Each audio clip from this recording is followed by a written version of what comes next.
Ma propre femme, qui vit loin de moi, avec ma fille, a été harcelée par la bande à un certain Ulcan, c'est-à-dire un type qui s'appelle Shelly, qui est lui aussi originaire de la LDJ, qui se sont fait passer pour des policiers pour appeler dans l'immeuble où habite ma femme, pour essayer d'avoir des renseignements sur moi, les horaires de ma femme et de ma fille. Voilà.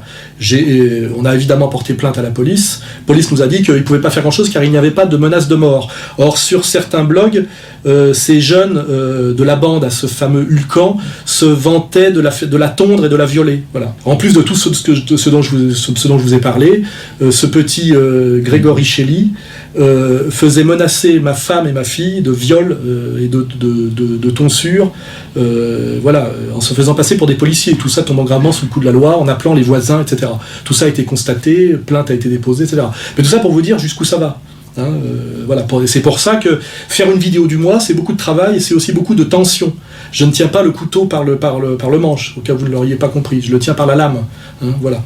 Et nous sommes face à des adversaires qui sont d'une grande perversité, comme vous le savez, d'une grande lâcheté physique, mais qui savent bien instrumentaliser les paumés, comme je l'ai dit tout à l'heure, les gamins, dans leurs opérations, qui font rarement le travail eux-mêmes, et qui savent surtout qu'ils sont couverts par l'État français, dont on a pu voir ce qu'il était, notamment dans la récente prestation de Toulouse, et on en reparlera dans le dernier dîner du CRIF. Ce qui a frappé à Toulouse,